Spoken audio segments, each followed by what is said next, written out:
Hello friends, welcome to Trading Edge. So Nifty Bank Nifty में आज क्या move मिला है, कल हम कैसे ट्रेड करेंगे वो फटाफट डिस्कस कर लेते हैं ना। देखिए फ्रेंड्स, हमने जो कल डिस्कशन किया था वो सिंपली यही था दैट अगर प्राइस हमें इस फेयर वैल्यू गैप में मिलता है, ठीक है, ये 15 मिनट्स का फेयर वैल्यू गैप है जो हमने कल मार्क किया था। ओके, एफवीजी है, 25,000 का रेजिस्टेंस था, राउंड नंबर था, साइकोलॉजिकल लेवल था। ओके, तो सारी चीज़ें थी, इसीलिए हमने क्या डिस्कस किया था कि अगर इधर से प्राइस रिजेक्ट करता है देन हम पहले सेल करेंगे। ओके, मॉर्निंग में मैंने टेलीग्राम पे भी अपडेट किया था कि हम सेल करेंगे। ये कैंडल जो दूसरा बना तब मुझे लगा था कि अगर ये इधर से ऊपर निकल गया 25,030 के ऊपर तो हमें एक बाइंग का भी मूव मॉर्निंग में मिल सकता है, बट ऐसा हुआ नहीं। मार्केट फिर यहाँ से नीचे गया, फिर यहाँ पे कहीं पे शॉर्ट बना था, वो शॉर्ट करके देखो फ्रेंड्स, नीचे का हमारा टारगेट था पहला ये क्लोजिंग और फिर इसके नीचे ऑर्डर ब्लॉक। नाउ एक क्वेश्चन होगा कि ये ऑर्डर ब्लॉक, ये जो ऑर्डर ब्लॉक आप देख रहे हो ये कल मैंने मार्क नहीं किया था। देखो ये 15 मिनट्स का ऑर्डर ब्लॉक है, अगर आप चाहो तो मैं दिखा देता हूँ। अभी कल मैंने क्यों मार्क नहीं किया था, देखो बिकॉज कल जब मैं वीडियो बना रहा था तो प्राइस समवेयर अराउंड यहाँ पे कहीं पे था, इस स्ट्रक्चर ये ब्रेक नहीं हुआ था, ठीक है, और कोई अच्छा डिस्प्लेसमेंट नहीं दिख रहा था।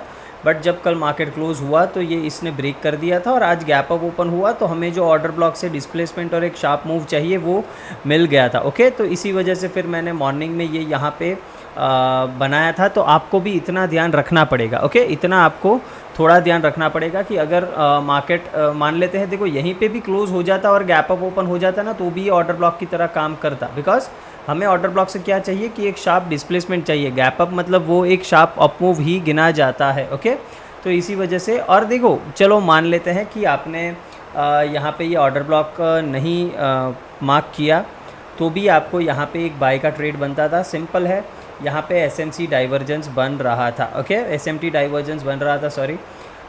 कैसे, देखो ये निफ्टी और बैंक निफ्टी का चार्ट है, कल भी मैंने दिखाया था, आज भी दिखा रहा हूँ। देखो अगर हम ये वाली कैंडल देखते हैं, ये कैंडल जिसने निफ्टी में लो लगाया बैंक निफ्टी ने, देखो उसमें ये वाली कैंडल थी। ओके, तो बैंक निफ्टी इस तरह से ऊपर जा रहा था, निफ्टी यहाँ से नीचे आ रहा था, तो ये क्लियर कट हमें एसएमसी डाइवर्जेंस, एसएमटी डाइवर्जेंस यहाँ पे दिखा था। तो यहीं से हमारा ट्रेड बाइंग का भी बन सकता था। देखो एक तो ऑर्डर ब्लॉक था, चलो वो आपने नहीं देखा, कोई दिक्कत नहीं, मार्क नहीं किया, भूल गए, तो फिर यहाँ से हमें एसएमटी डाइवर्जेंस था। सिंपली इस कैंडल के हाई के ऊपर हमारी एंट्री, ये स्टॉप लॉस, और देखो कितना बड़ा डे हाई, तो आप मिनिमम टारगेट रख सकते थे। चलो वो भी ठीक है, वहाँ पर भी आपने ट्रेड नहीं किया। अगर आप टेलीग्राम पे जुड़े हो तो यहाँ पर जब इस एफवीजी को ये 15 मिनट का IFVG है। ओके, 15 मिनट का IFVG है, जब निफ्टी ने इसको इन्वर्स किया तब मैंने यहाँ पे समवेयर अराउंड टेलीग्राम पे अपडेट दिया था, जब प्राइस समवेयर अराउंड यहाँ पे ट्रेड कर रहा था, दैट अगर मुझे कोई अच्छा रिस्क रिवॉर्ड पे एंट्री मिलता है तो मैं यहाँ से लॉन्ग करूँगा। डे हाई हमारा फर्स्ट टारगेट होगा, इसके ऊपर 25,080 हमारा टारगेट होगा। ओके, तो यहाँ पे देखो सिंपली इधर इस IFVG में प्राइस ने टैप किया, वहाँ से एनगल्फिंग कैंडल बनाया, जैसे ही इस कैंडल के ऊपर गया मैंने एंट्री बना ली थी। ओके, और देखो यहाँ पे इंपॉर्टेंट चीज़, एक सीखने की बात यह है कि ये डे हाई का मेरा टारगेट था। ओके, उसके ऊपर मैंने होल्ड क्यों किया वो चीज़ आपको बताता हूँ ताकि आपको समझ में आए। एक तो कल के वीडियो में मैंने क्लियरली बताया था कि अगर 25,040 30 ये वाला जोन अगर निफ्टी निकाल देता है तो हम एक शॉर्ट कवरिंग निफ्टी में डेफिनेटली आते हुए देखेंगे, और उसका टारगेट भी मैंने 25,130 या फिर 150 के आसपास बताया था। ठीक है, 130 150 के आसपास बताया था। एग्जैक्टली आज 130 का हाई निफ्टी ने लगाया है, तो हमें क्लियरली वहाँ पे एक अच्छा ट्रेड मिला था। अगर आपने चलो ये IFVG पे भी ट्रेड नहीं किया, ओके, यहाँ पर भी आपने ट्रेड नहीं किया, तो 25,040 का जब यहाँ पे ब्रेकआउट हुआ, यहाँ पर भी आपने ट्रेड किया होता तो भी आपको 100 पॉइंट्स तो कहीं नहीं गए थे। ओके, हमारा ये तो डिस्कशन हुआ ही था कि 25,030-40 इस जोन के ऊपर हमें एक शॉर्ट कवरिंग दिखने को मिल सकता है, और देखो बड़ा मूव उसके बाद ही आया, अच्छा खासा एक अच्छा शार्प मूव ना। अब यहाँ पे ये IFVG पे ट्रेड अच्छा, ये टेलीग्राम पे अपडेट किया था, अगर आप नहीं जुड़े तो जुड़ सकते हो। ओके, बहुत ही बढ़िया यहाँ से ट्रेड मिला था ना। मैंने इसके ऊपर होल्ड क्यों किया ये चीज़ समझो। देखो प्राइस यहाँ पे ये जो 25,000 का रेजिस्टेंस था यहाँ पे होल्ड कर रहा था। ओके, देखो यहाँ से प्राइस नीचे नहीं गिरा, रेजिस्टेंस इसने लिया नहीं, ये जस्ट यहाँ पे टाइम पास कर रहा था, रुक रहा था। तो मैंने सोचा ये डे हाई अगर ब्रेक करेगा तो और मोमेंटम आ सकता है। अगर यहाँ पे प्राइस सिर्फ एक ही दो कैंडल में अगर ये डे हाई को ब्रेक कर देता ना, तो मैं यहाँ पे सारी पोजीशन जो बाइंग की थी वो सारी मैं यहाँ पे कट कर देता। ओके, बिकॉज अगर डायरेक्टली प्राइस रेजिस्टेंस को ब्रेक करता है देन चांसेस आर हाई कि वो वापस से रिटर्न हो जाए, फिर यहाँ पे कंसोलिडेट करके वापस से ब्रेकआउट करता, मैं फिर से एंट्री करता। बट एक बार के लिए मैं डेफिनेटली यहाँ पे बुक कर लेता अगर प्राइस यहाँ पे एक शार्प मूव दे देता। ठीक है, इस कैंडल के बाद मान लो एक ही कैंडल में इस तरह से रेजिस्टेंस के पास पहुँच जाता तो मैं यहाँ पे फुल बुक कर लेता। बट यहाँ पे क्या किया, प्राइस ने एक रेजिस्टेंस जो 25,000 का था उधर होल्ड किया, फिर वापस से देखो डे हाई के पास गया, यहाँ पर भी रुक रहा था, यहाँ पर भी नीचे नहीं जा रहा था। देखो नीचे जाता तो क्या होता, कोई नहीं, मैं यहाँ पे कॉस्ट एसएल दे के निकाल देता, बिकॉज फिर मैं इस ट्रेड में लॉस नहीं लेता अगर ये यहाँ से रिटर्न रेजिस्ट हो जाता तो। बट यहाँ पे प्राइस होल्ड कर रहा था तो मेरा कॉन्फिडेंस और बढ़ा और फिर अच्छा खासा ब्रेकआउट मिला। हमने यहाँ तक टारगेट को ट्रेल किया 24,080 के आसपास, बिकॉज मैं चाहता था कि प्राइस ऑलरेडी 200 पॉइंट मूव कर गया है और उसके बाद अगर ऑर्डर ब्लॉक में आता है तो हो सकता है हमें यहाँ से रिजेक्शन देखने को मिले, तो मैं ऑर्डर ब्लॉक से पहले ही यहाँ पे निकल जाना चाहता था। बट प्राइस थोड़ा और ऊपर गया 40-50 पॉइंट और एक अच्छा अप मूव दिया। देखो अभी इसी ऑर्डर ब्लॉक के 50% से प्राइस रिजेक्ट हो रहा है ना। कल कैसे ट्रेड करेंगे फटाफट देख लेते हैं, एक बार डेली चार्ट देख लेते हैं कुछ उसमें हमें दिखे तो। ओके ना, आप डेली चार्ट पे देखो मार्केट ने अप मूव तो ज़रूर दिया है यहाँ पे, ओके अच्छा खासा, बट ये क्लोजिंग समवेयर अराउंड वापस से नीचे दे रहा है, बट 25,000 के ऊपर क्लोज हो रहा है, सो इट इज़ ओके ना। मेरा टारगेट सीधा अभी वापस से अब हम 25,000 के नीचे नहीं जाते, डेली क्लोज नहीं करते डेली क्लोज, तब तक हम क्या टारगेट रखेंगे, मैं वापस से ऑल टाइम हाई टारगेट रखूँगा। मेरा टारगेट होगा 25,370 से लेके 430 का zone. Okay, all time high के भी ऊपर, ये आप याद रख लेना या फिर चार्ट पे मार्क कर लेना, ये जोन हमारा अभी टारगेट है according to our market maker by model. Okay, इसके हिसाब से ये मेरा टारगेट निकल के आ रहा है ऊपर की साइड। सो इसके लिए आपको लेवल जो ध्यान रखना है वो 25,000 का है ना। अब यहाँ पे मार्केट में इसको हम डिलीट करते हैं, इसका एफवीजी का कोई काम है नहीं अभी देखो इसको भी डिलीट मारते हैं, ये IFVG ये भी डिलीट करते हैं। ओके ना, अब देखो अभी निफ्टी क्या कर सकता है, निफ्टी अभी ये नीचे आ गया है, इसी वजह से देयर इज़ हाई पॉसिबिलिटी कल अगर फ्लैट या थोड़ा बहुत गैप डाउन ओपन हो गया या फिर गैप अप भी ओपन हो गया थोड़ा बहुत, ज़्यादा नहीं, मतलब इसके ऊपर नहीं। ओके, 25,130 के नीचे ही अगर गैप अप ओपन होता है then there are high chances कि हम कल एक साइडवेज मार्केट देख सकते हैं, बिकॉज मार्केट बहुत ही बढ़िया मूव कर चुका है लास्ट 3 दिनों में। अगर आप फ्राइडे देखो तो अच्छा खासा डाउन मूव, कल थोड़ी बहुत रिकवरी की, आज पूरी रिकवरी कर दी है, तो मोमेंटम इसने कर दिया है निफ्टी बैंक निफ्टी दोनों ने, तो देयर आर हाई चांसेस कि कल हम एक साइडवेज मार्केट देख सकते हैं, बिकॉज अच्छा पैसा इस वीक में पहले 2 दिन में इस इंडाइसिस ने दे दी है दोनों ने। ठीक है, तो इसकी वजह से एक चीज़ ध्यान रखनी है, कल जो भी मैं ट्रेड करूँगा वो मैं 50% क्वांटिटी से करूँगा और एकदम जो मैं लेवल पे बता रहा हूँ वहीं पे करूँगा, उसके अलावा हम ट्रेड नहीं करेंगे। कल साइडवेज मार्केट इधर ही टाइम पास करता है, हमें कुछ नहीं करना है, हमें छोड़ देना है ओके मार्केट को एक दिन के लिए। नाउ देखो एक जो इम्पॉर्टेंट सपोर्ट है जो अभी निफ्टी ने टैप किया है वो ये वाला जोन है, यहाँ पर हम ड्रॉ कर देते हैं ताकि आपको इजी रहे। ये एक इम्पॉर्टेंट सपोर्ट की तरह काम, ऑर्डर ब्लॉक की तरह काम करेगा ये ओके।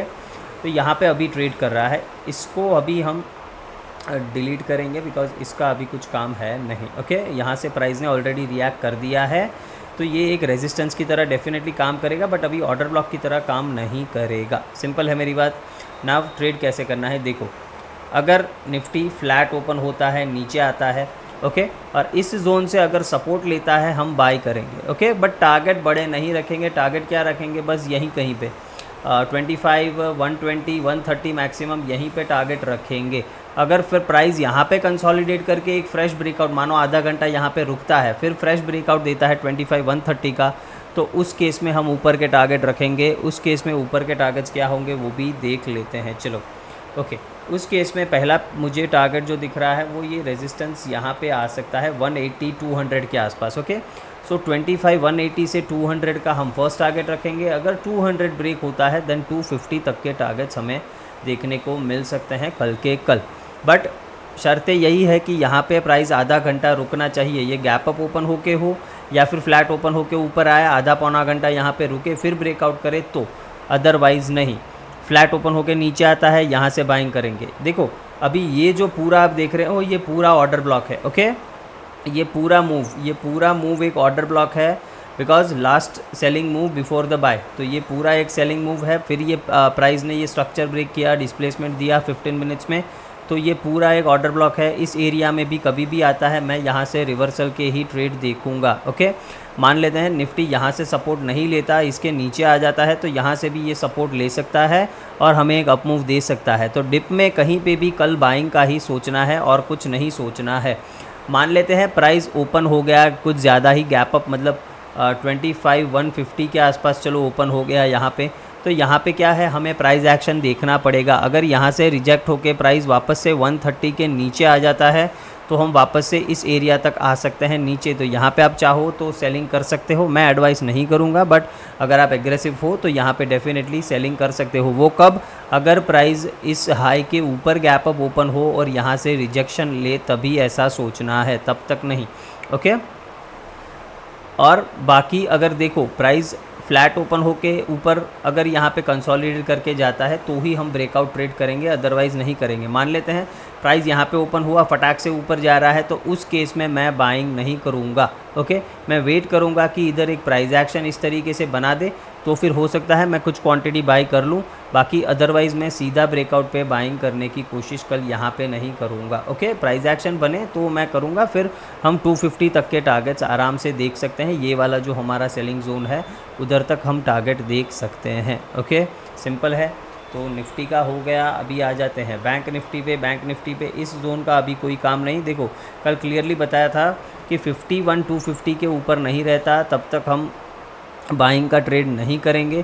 पहला ही कैंडल ऊपर ओपन हुआ, सीधा रिजेक्ट होकर 250 के नीचे आ गया, फिर ये 250 को रीटेस्ट किया। ओके, यहाँ पे, और फिर यहाँ से नीचे आया। यहाँ पे मैंने कुछ सेलिंग की पोजीशन का बताया था, तो इसमें भी 200 पॉइंट के टारगेट मिले हैं। टेलीग्राम पे नहीं जुड़े तो जुड़ जाइए, उधर ही मैं सारे ये चीज़ें अपडेट करता हूँ। फिर इसने 51,000 के आसपास से यहाँ पे सपोर्ट लिया और फिर ऊपर गया। 250 को यहाँ पे ब्रेक किया, बट कोई अच्छा मोमेंटम नहीं दे पाया, बिकॉज आज सारा मोमेंटम जो था वो निफ्टी में था। और वो क्यों था, बिकॉज निफ्टी आईटी जो है वो आज बहुत ही स्ट्रॉन्ग था। ओके, तो इसी वजह से निफ्टी में आज बहुत तगड़ा मूव आया है। बैंक्स को कैसे ट्रेड करेंगे, देखो इस जोन का अभी कुछ काम नहीं है, इसको हम डिलीट करेंगे। नाउ देखो बैंक में यहाँ पे कोई इम्बैलेंस मुझे नहीं दिख रहा है जो अनमिटिगेटेड हो, बट 51,000 से लेके 50,900 एक स्ट्रॉन्ग सपोर्ट है हमारे लिए। यहाँ पे कभी भी डिप होता है, फ्लैट ओपन होके हो या फिर गैप डाउन ओपन हो जाए, यहाँ पे कभी भी डिप मिलता है, इस एरिया में हम बाय करने का ही सोचेंगे। सिंपल है। अगर फ्लैट ओपन होके ऊपर जाता है एंड 51,400 को ब्रेक करता है, 51,400 को ब्रेक करेगा, तो हमें 51,550 फर्स्ट टारगेट, इसके ऊपर सस्टेन किया, देन 51,700, 800 ये सारे टारगेट्स देखने को मिल सकते हैं। ओके, ये गैप अप इधर ही ओपन हो जाए, मतलब इस एरिया में 400 से लेके 300 में कहीं पे ओपन हो जाए और फिर यहाँ से ब्रेकआउट करे तभी। अब मान लो कि ये कुछ ज़्यादा गैप अप ओपन हो गया 51,500 में, तो उस केस में हम एक डिप का वेट करेंगे। ये डिप लेके जब वापस से 51,500 को ब्रेक करेगा तभी हम ट्रेड बनाएंगे। उस केस में 51,700, 800, 52,000 ये सारे आपके टारगेट्स हो जाएंगे। सिंपल है, तो बहुत ही सिंपल रखना है। अभी ये नीचे जा रहा है, कोई दिक्कत नहीं, जाने दो, नीचे मिलता है तो यहाँ पे बाइंग ही करेंगे। ओके, अच्छा खासा यहाँ पे दिख रहा है। निफ्टी क्या कर रहा है, ओके निफ्टी भी यहाँ पे नीचे का ही जर्नी कर रहा है। No worries at all. देखो ये क्लोजिंग कहाँ पे 25,000 के ऊपर ये होल्ड करता है कि नहीं, ये देखना होगा। मोस्ट लाइकली कर देगा। ओके, मोस्ट लाइकली 25,000 के ऊपर ये कर देगा। आपको एक ही चीज़ याद रखनी है, जब तक 25,000 के ऊपर है हम बुल बने रहेंगे इन निफ्टी। ओके, इसके नीचे कल जाना स्टार्ट कर दिया, इसके नीचे प्राइस एक्शन बनना 25,000 के नीचे स्टार्ट हो गया, तो फिर हम वेट करेंगे मार्केट क्या करता है, बिकॉज़ ये पूरा एरिया भी हमारे लिए सपोर्ट है। ओके, तो हम सेल करने की जल्दीबाजी कल नहीं करेंगे। सिंपल है। हो सकता है यहाँ पे नीचे आके थोड़ा डिप देके 30-40 पॉइंट का मार्केट वापस से उठ जाए। ओके, तो इस तरीके से आपको ट्रेड करना है। लेवल 25,000 याद रखना है, उसके ऊपर ही बाइंग के कुछ सेटअप देखने हैं, या फिर इस एरिया में जहाँ से सपोर्ट ले वहाँ से आप बाय कर सकते हो। ओके, ये एग्रेसिव डाउन मूव आ रहा है, एग्रेसिव है थोड़ा।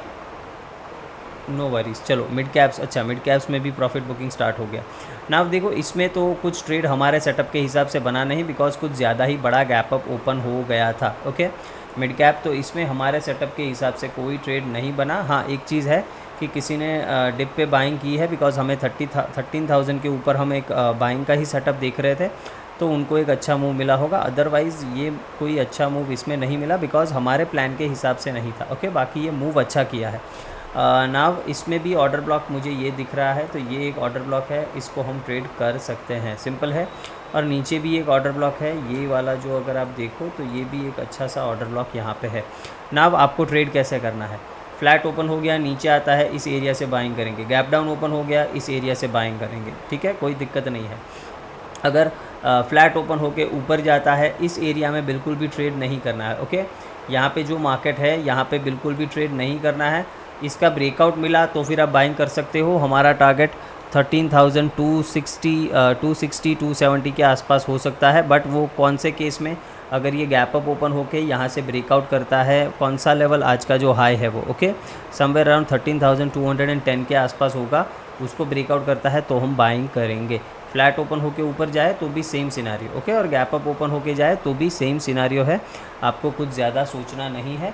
मार्केट में थोड़ा प्रॉफिट बुकिंग आ रहा है, वी हैव टू सी कि 25,000 का लेवल होल्ड होता है या नहीं होता है। ओके, ये एक चीज़ हमें देखनी पड़ेगी। देखते हैं, आपको जिस तरीके से बताया गया है उसी तरीके से आपको ट्रेड करना है। 25,000 के नीचे यहाँ पे अगर कुछ भी सिनारियो बनता है, पहले हम एक बार बाइंग का ट्राई करेंगे। अगर नहीं होता है, प्राइस नीचे ही प्राइस एक्शन ऐसे बनाता है, तो फिर हम सेलिंग का कुछ सोचेंगे, बिकॉज एग्रेसिव शॉट्स अभी इस लेवल के नीचे ही बनेंगे। ओके, ये जो लेवल है ना 24,880 से लेके 860 850 का जो लेवल है, इसके नीचे ही कुछ एग्रेसिव सेलिंग बनेगा। यहाँ पे हो सकता है मार्केट ये रेंज में टाइम पास करे, ये टोटली पॉसिबल है।